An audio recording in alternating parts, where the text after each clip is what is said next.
Assalamualaikum warahmatullahi wabarakatuh. Perkenalkan, nama saya Nisa Musdalifah. Saya akan membahas Q&A tentang tugas besar 1 mata kuliah Natural Language Processing.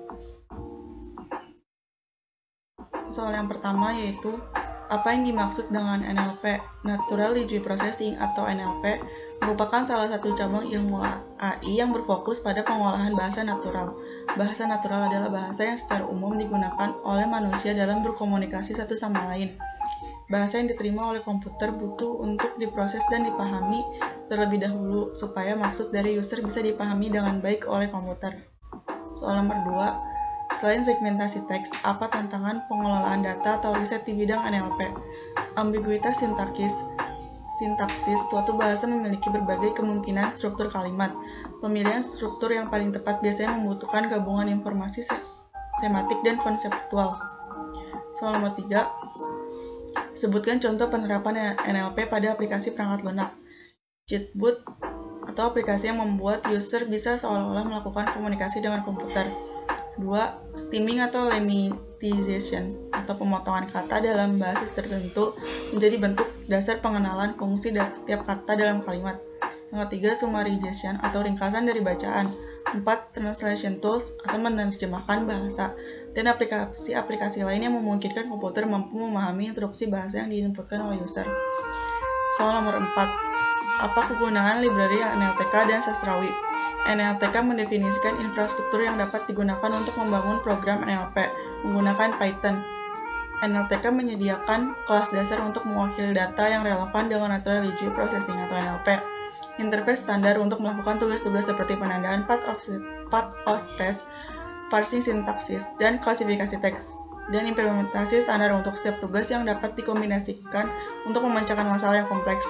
NLTK juga dilengkapi dengan dokumentasi yang ekstensif. Sastrawi digunakan mengubah kata perimbuhan bahasa Indonesia menjadi bentuk dasarnya. Sastrawi juga dapat diinstal melalui PIP.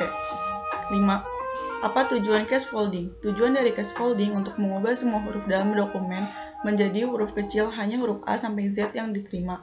Karakter selain huruf dihilangkan dan dianggap delimiter. Pada tahap ini tidak menggunakan external library apapun. Soal nomor 6, apa definisi dari tokenizing? Tokenizing adalah operasi memisah teks menjadi potongan-potongan berupa token, bisa berupa pemotongan huruf, kata, atau kalimat, sebelum dianalisis lebih lanjut. Entitas yang bisa disebut sebagai token misalnya kata, angka, simbol, tanda, baca, dan lain-lain yang sebagainya.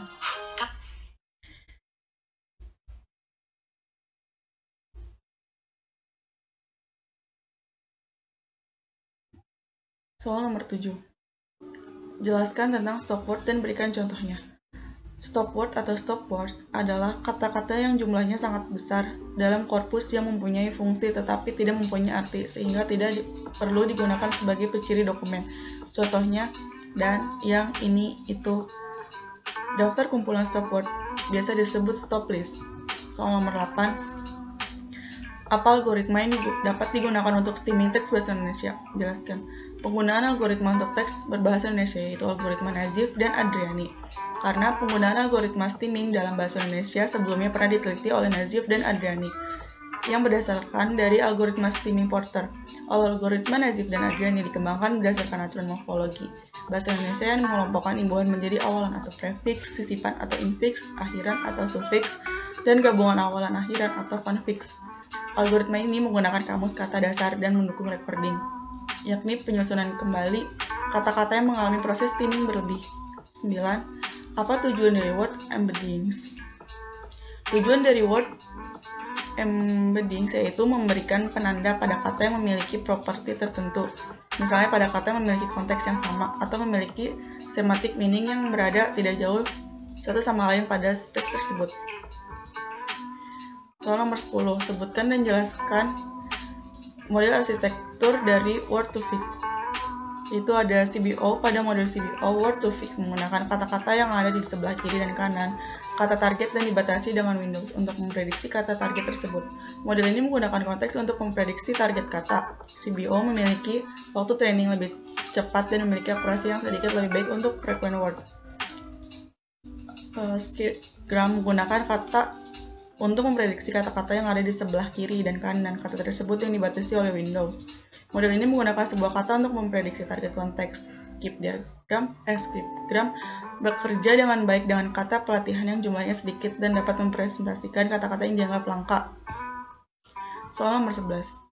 Apa definisi dari Bag of Words strategi feature engineering tradisional untuk data tekstual yang populer dikenal sebagai model Bag of Words yang terdiri dari term frequency atau TF, term frequency, inverse document frequency atau TF-IDF, hingga n-grams.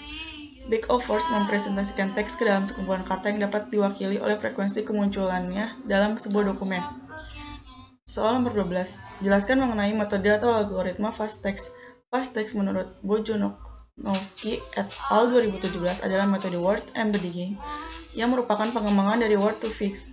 Metode ini mempelajari representasi kata dengan mempertimbangkan informasi support. Setiap kata dipresentasi sebagai sekumpulan karakter n-gram. Dengan demikian dapat membantu menangkap arti kata-kata yang lebih pendek dan memungkinkan embeddings untuk memahami sufiks dan prefix dari kata.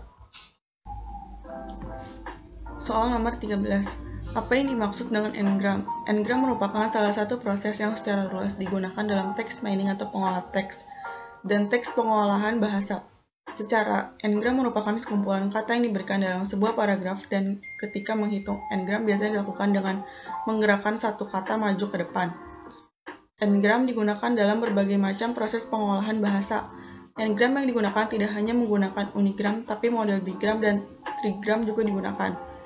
Namun cukup esensial pada banyak hal di mana kata perlu diartikan dengan lebih tepat mengingat terkadang ada input yang ambigu maupun gangguan atau noise. Misalnya pada speech recognition. Seringkali pembicaraan terdengar sangat membingungkan dan banyak kata terdengar sangat mirip sehingga sulit dibedakan.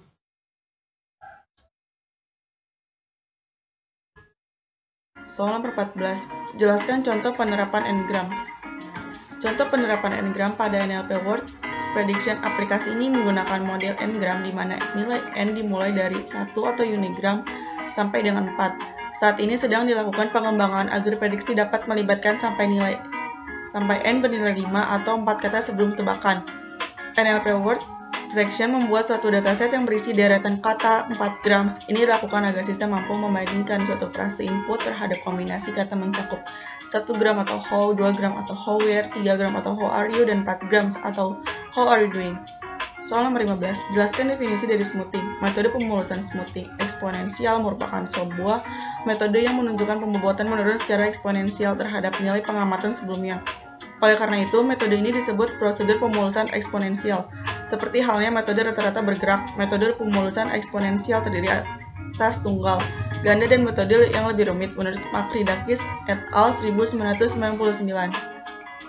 Soal nomor 16. Jelaskan mengenai Laplace smoothing. Laplace smoothing juga disebut dengan Edwan smoothing karena metode smoothing ini menambahkan angka 1 pada setiap frekuensi token yang didapat.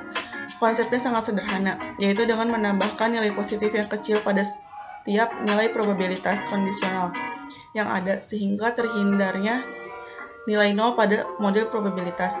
Dengan konsepnya yang sederhana tersebut, diharapkan tidak memperlambat waktu eksekusi dalam proses training pada metode Naive-Bayesian. Soal nomor 17.